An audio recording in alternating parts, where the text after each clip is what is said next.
You've paused at the right time. The message you're hearing is meant to meet you at a practical turning point. Many people talk about breakthroughs as if they are far away.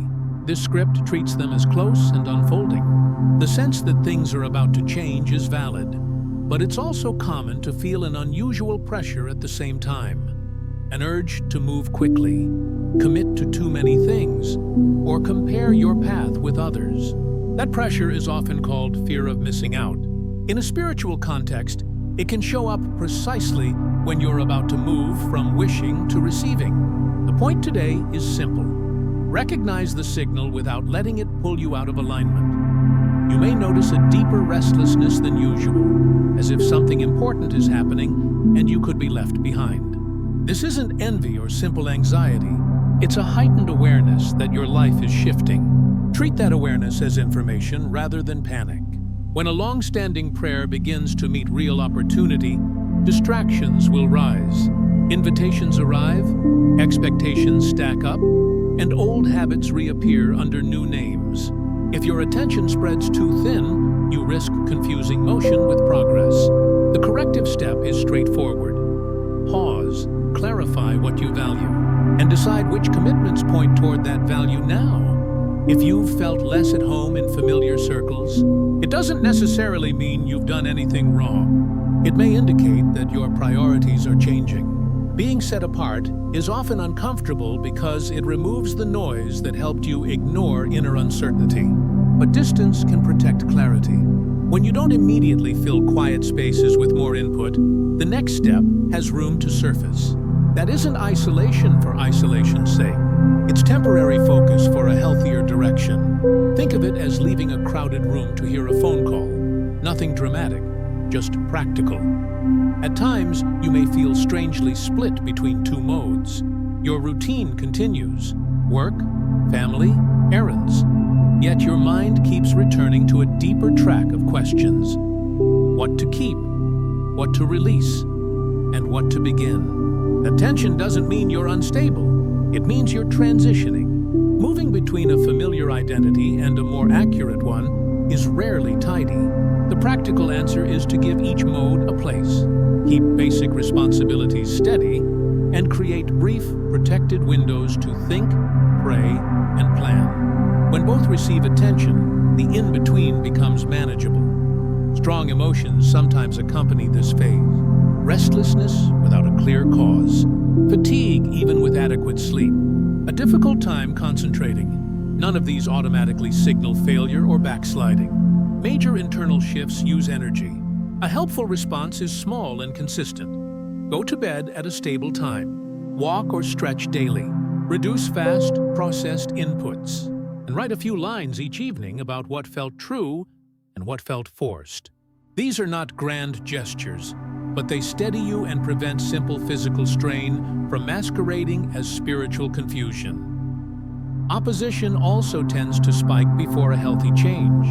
Plans stall, misunderstandings multiply. People you assumed would cheer you on become less available.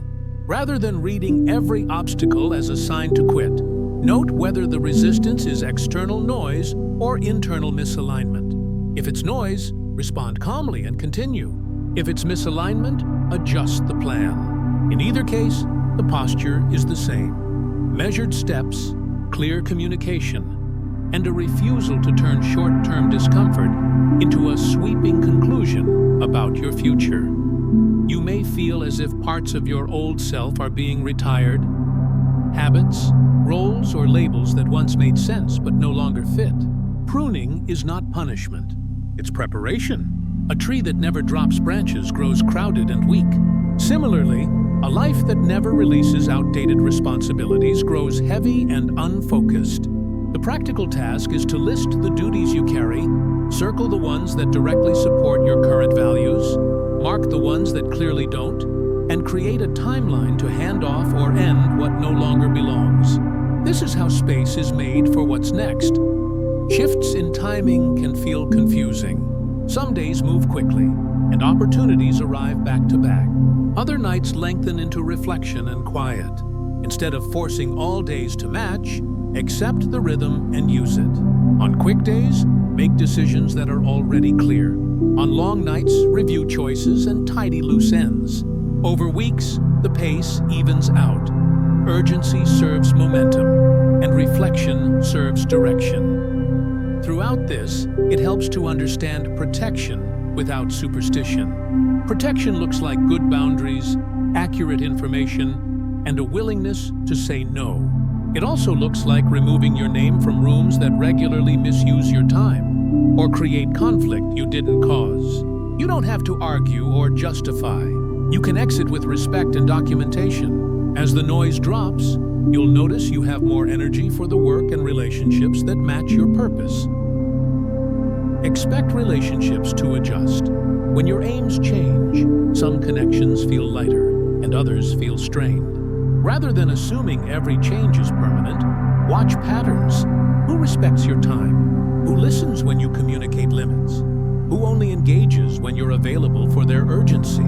Calmly shaping your circle isn't disloyal. It's wise stewardship. You're not shutting people out. You're putting the right energy in the right places. An important part of this season is honest reassessment of what guides your choices. If your primary inputs are comparison and trends, you'll chase activity without progress. Replace part of that input with basics. Direct conversation, source documents, unfiltered data about your field, and regular quiet. Doing so doesn't make you superior. It makes you less reactive. The goal isn't to withdraw from the world. It's to read it accurately. Some long-term patterns may fall away more quickly than you thought possible. That can feel destabilizing, but it also shows how much of your life was running on habit rather than intention. Endings deserve respect without romanticizing. You can be grateful for what a season taught you and still admit it has ended. Closure doesn't require a spectacle. It requires clear communication, returned obligations, and a clean handoff where possible. Alongside endings, dormant strengths tend to reappear. A skill you shelved, an idea you postponed, a capacity for problem-solving or teaching or creating that you haven't used in a while. Treat those stirrings like a draft that deserves a second look. Run small, low-risk tests. Write one page, pilot a workshop with a few people, build a single prototype, or volunteer for a contained task that uses the skill. Tests create feedback, and feedback is better than guesswork. When facing uncertainty, aim for grounded habits that combine spiritual and practical stability.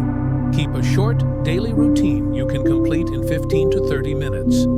A brief prayer or meditation, a clear intention for the day, one substantial task, and one act of maintenance. Pay a bill, tidy a surface, answer a necessary message. Over time, small completions calm the mind and free attention for larger commitments. Discipline is not about perfection. It's about reliability. This period may expose gaps in old assumptions about yourself.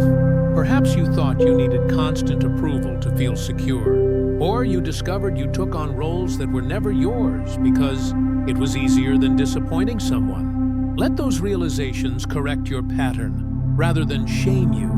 When you recognize the trade you were making, you can make a better one. Replace people-pleasing with clarity. Replace avoidance with timely communication. Replace vague hope with a plan you can measure. Discernment improves when you write decisions down before you act.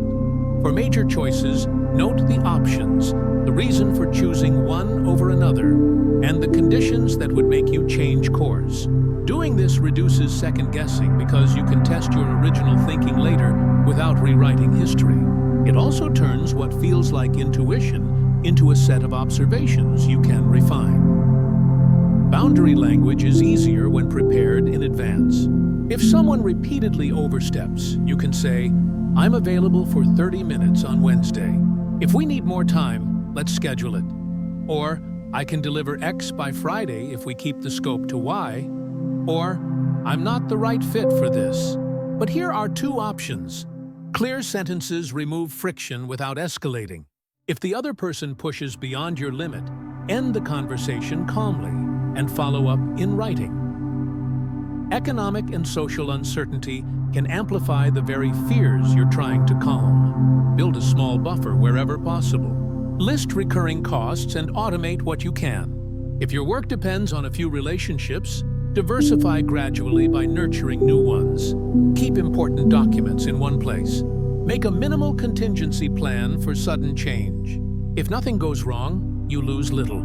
If something shifts, you act from a calmer place. As you stop forcing what no longer fits, you'll likely notice a lift in energy. That increase shouldn't be spent immediately. Use it to build the foundation that was missing. A consistent schedule, a realistic workload, and a weekly review of what's working. When your base is solid, the opportunities you accept won't collapse under their own weight. You may also encounter exposure, people revealing motives you didn't expect, plans falling through, or promises being withdrawn. As hard as that can be, exposure is often a gift. It removes guesswork. Resist the impulse to retaliate. Preserve records, keep your reply brief, and shift your effort toward solutions. If a bridge can be preserved without self-betrayal, preserve it. If not, step away without theatrics. Your goal is alignment, not victory in a side conflict. Attention is your most limited resource. Treat it like money. If a channel or person repeatedly leaves you angry or depleted, take a break and see what changes. Many situations improve simply because you reorganize your inputs. When you turn down the volume on constant reaction, you can hear direction again. You might wonder how to know when a new chapter truly begins. There isn't a single indicator, but there are patterns. Work that once felt uphill becomes more natural. The right collaborators appear without pushing. Your calendar starts reflecting your values rather than other people's emergencies. These are signs you're not just planning a life you believe in, you're living it. Part of this process is reassignment, a quiet shift in how you operate. You may take on responsibilities with more reach or move to a different level of influence. This isn't about status, it's about service. The work changes because your capacity has changed. With that, humility matters, listening matters, taking feedback matters. Authority that survives comes from usefulness, not show. As the old framework collapses, there will be grief alongside relief. It's normal to miss what was familiar, even if it didn't serve you. Give yourself time to acknowledge that. Grief handled well keeps you from rebuilding the same structure you just left. It also protects relationships that don't need to be damaged by your transition. Gifts you forgot are likely to re-emerge. Don't minimize them. Name them, use them, and let them grow under responsible practices. Study, mentorship, repetition, and thoughtful limits. Skills become reliable through deliberate use, not sudden inspiration. When you treat a gift like a craft, respect follows. Confidence grows when you understand protection as more than a feeling. It's a set of choices, where you place your attention, what you agree to, how you handle conflict, and the routines that keep your body and mind steady.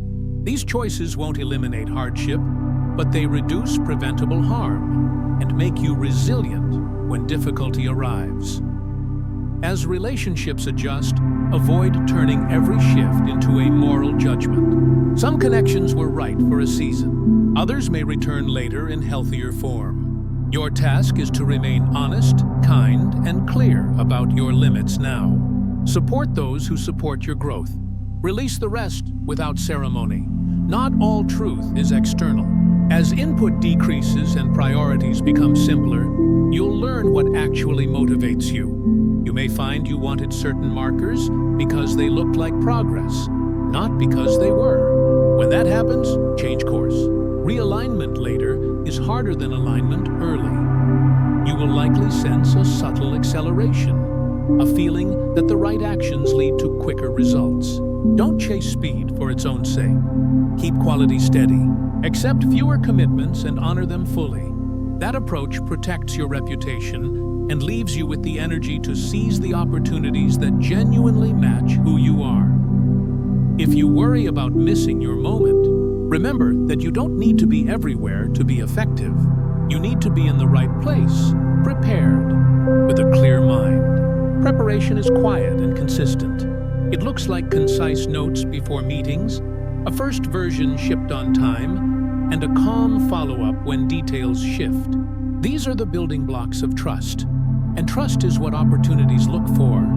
When a decision feels heavy, test it with two questions. Does it align with my present values? And does it strengthen or weaken my foundation? If the answer to both is yes, move forward.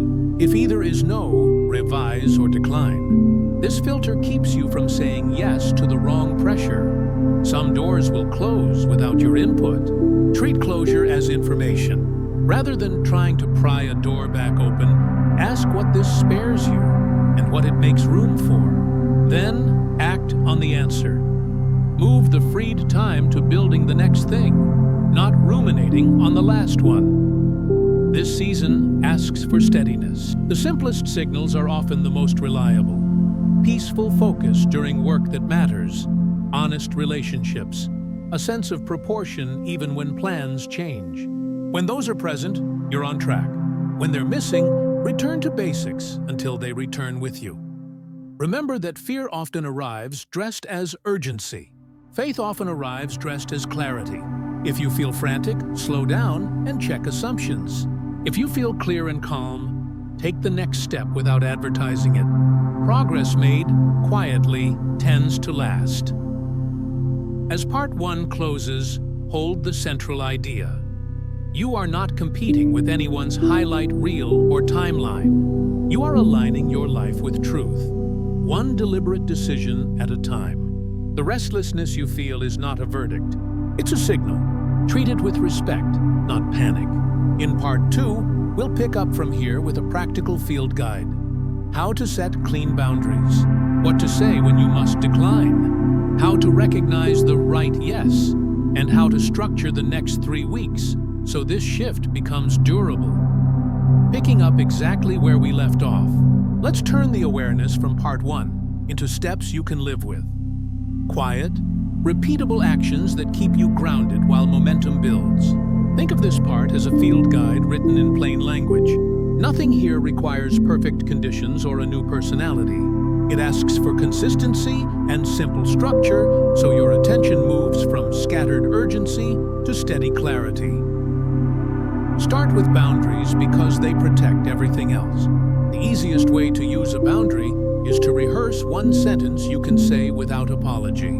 When a request doesn't fit your current focus, a calm line works better than an elaborate explanation.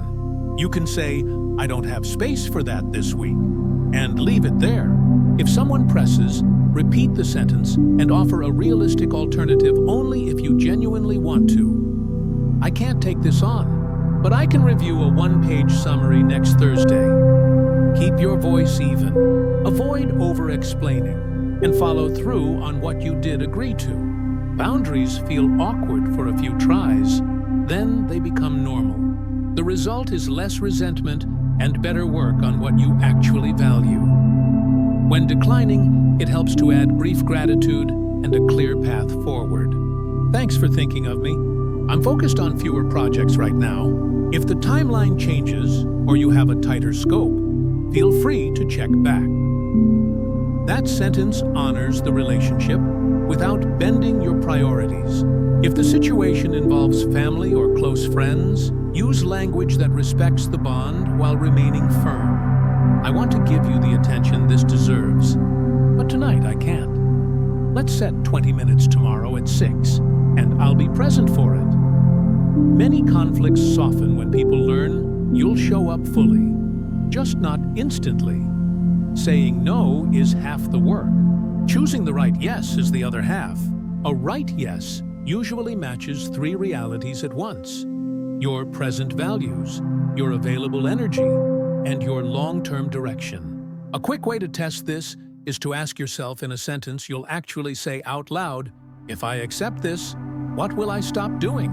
If you can't name the trade, you're probably adding work without intention.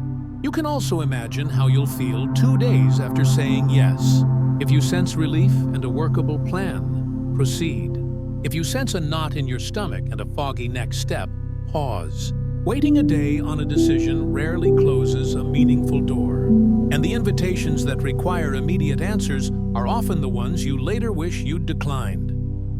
To turn intention into traction, give the next 3 weeks a simple frame. The goal isn't to overhaul your life in 21 days. It's to build a rhythm that makes sense. Begin by naming one theme for each week. In the first, focus on clearing. Finish lingering tasks, return items you've borrowed, close small loops that drain attention, and end one commitment that no longer fits. In the second, focus on building. Draft the first version of something that matters. Request one conversation that moves your work forward. And set time blocks where you protect deep work without notifications. In the third, focus on refining. Ask for feedback on what you built, adjust scope, and set a lighter schedule for anything new so quality remains steady. You won't stick to every plan, but a shape helps you avoid reacting to whatever shouts the loudest. Choose light routines that you can keep even when days get crowded.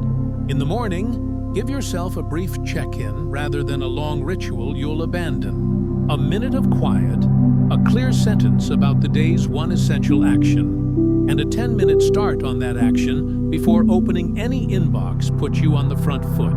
In the evening, write 3 short notes. 1 line about what worked, 1 line about what felt forced, and 1 line about what you'll do first tomorrow. That tiny review takes less than 5 minutes and prevents you from carrying fuzzy stress into sleep.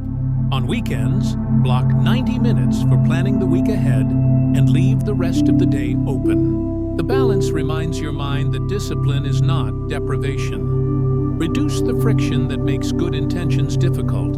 If your focus drifts to your phone, charge it across the room while you work. If you wander during long tasks, set a modest timer. 25 minutes is enough to start, then take a short break and repeat. If your workspace collects clutter, stop spending energy fighting it and spend 10 minutes at the same time each day resetting the surface. Friction isn't about willpower. It's about designing the path of least resistance to point where you actually want to go. Fomo thrives on inputs you don't control, so change your sources on purpose. Follow fewer accounts that push urgency and more that teach skills or provide primary information. Replace a portion of commentary with direct material, reports, manuals, transcripts, research, and unedited conversations with people who do the work you care about. When you shorten the distance between you and the source, you waste less energy reacting and more energy producing. Carry that same discipline into conversation. Ask, what's the real constraint here? Early and often. Many problems shrink when you name the one limiting factor instead of juggling 10 vague worries. Relationship audits don't need charts or drama. Quietly notice who respects your time and who treats it as endless. Notice who asks clear questions and who expects you to guess. Notice who can hear "not now" without punishment. Keep investing in the relationships that leave both people lighter. For the rest, move at the speed of trust. Respond kindly, shorten the window, and don't overpromise. If you've been the one overstepping, say so and fix it. I realized I kept piling last-minute asks on you. I won't do that going forward. Here's a cleaner way we can work together. Responsibility restores dignity on both sides. A decision journal sounds formal. It's not. It's a simple note you keep for choices that matter. Write the options, your best reasons, your assumptions, and the conditions that would make you change course. When you review later, you learn whether your thinking was accurate or biased by hurry or fear. Over time, you'll refine your process and waste less motion. Be wary of any plan that depends on perfect motivation or flawless coordination. Resilient plans absorb imperfect days without collapsing. If restlessness keeps you awake, allow your mind a short runway to land. Keep a notepad by the bed. Write the single issue you're tempted to solve at 2 a.m. The first small thing you'll do about it in the morning, and then stop. If your brain returns to it, repeat the same sentence and breathe slowly. You aren't dismissing the issue, you're storing it where it belongs. Your best thinking returns after sleep, not during the fight to find it. On days when energy dips, avoid rewriting your entire story. Stay with the measurable. Do one small task that produces visible progress. A paragraph, a filled form, a scheduled call, and then do a maintenance act that supports your environment. Intention strengthens when you keep a promise to yourself, even a tiny one. The point is momentum, not heroics. If a project slips, resist grand gestures to compensate. Communicate early and cleanly. I'm behind on this. Here's what's done, here's what remains, and here's a realistic delivery time. Offer a partial handoff if it helps the other person. Most tension comes from silence, not delay. The habit of timely updates turns setbacks into solvable logistics rather than relationship damage. When exposure reveals misaligned motives around you, respond with proportion. Save evidence without theatrics. State facts in brief sentences. Decline to match aggression. You don't need the last word. You need a stable path forward. If legal or professional counsel is required, get it sooner than later. Protecting yourself is not hostility. It's stewardship. Leadership in this season looks quieter than the stereotype. It's the habit of doing unglamorous things on time, listening longer than you speak, and giving credit with names rather than general praise. It's also the courage to set expectations where none existed. We'll decide by Friday with the information we have, then we'll improve from there. Is better than a month of vague waiting. People trust clear process more than perfect predictions. Some days will feel like everything speeds up. Others will feel slow and heavy. Take advantage of both. On fast days, make decisions you've already vetted. Send the emails you've been drafting in your head, and ship first versions without editing them to death. On slow days, protect deep work, clean old folders, refine a system, or learn a piece of software you've avoided. What looks like a lull today saves hours next month. As dormant abilities return, treat them like tools, not trophies. If you find yourself writing again, write a page daily, even when it's plain. If you begin teaching, outline a short lesson and deliver it to 3 people before turning it into a course. If you start creating products or proposals, set a cap on version 1 so it reaches someone's hands. Feedback will shape it faster than private perfection. Security grows when finances match reality. List recurring costs and income without judgment. Pay the essential bills first and automate them whenever possible. Move discretionary spending to a weekly envelope, digital or physical, so you feel the limits. If you owe people money, propose a schedule and keep it. The anxiety we blame on vague fate often comes from numbers we haven't looked at. If your work relies on a tiny set of clients, platforms, or colleagues, spread your risk with calm consistency.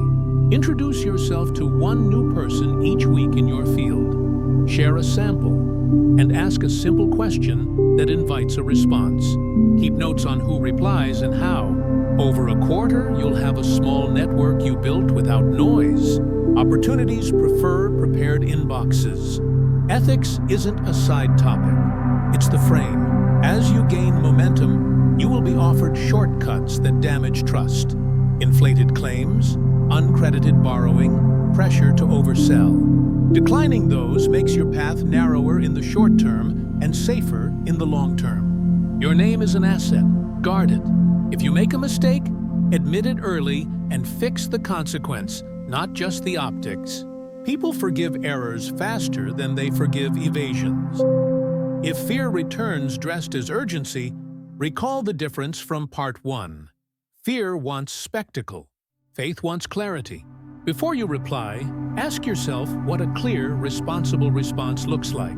Then do that instead of the dramatic one. Most crises shrink when you honor the next correct action without broadcasting it. A practical way to steady attention is to choose a daily anchor action that never moves, no matter how the calendar changes. It could be a 15-minute study block at the same time, a midday walk without headphones, or a scheduled check-in with your team or family. The content of the day may vary. The anchor reminds your mind that you are not at the mercy of every signal. When a door opens, step through without announcing it to everyone. Early sharing invites early opinions, and opinions multiply decisions. Build quietly, then present something real. People respond better to what they can see than to what they must imagine. Quiet progress is not secrecy, it's strategy. Mentorship helps when you choose it carefully. Look for people who have built things that last and treat others well. Ask precise questions that show you did your homework and honor their time with short updates about what you applied. If you can't find a direct mentor, assemble a composite from books, long interviews, and case studies, and then test what you learn in small, real contexts. If you lead a team, level the expectations. Share the decision calendar, clarify who decides what, and publish a simple definition of done for recurring tasks. Remove the need for mind reading. When someone succeeds, say their name in the room where it matters. When someone struggles, coach in private and set a next step. Cultures change through small, consistent signals. If you're building alone, don't confuse solitude with silence. Find 2 or 3 peers who share your pace and values. Exchange brief weekly updates. What was finished, what's next, and where you're stuck.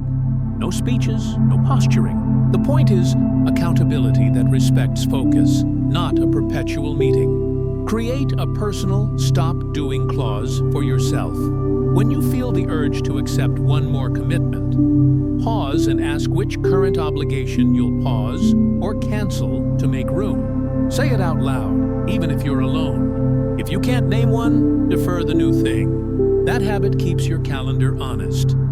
Watch for subtle signs of healthy progress. Work that used to require a push now begins more easily.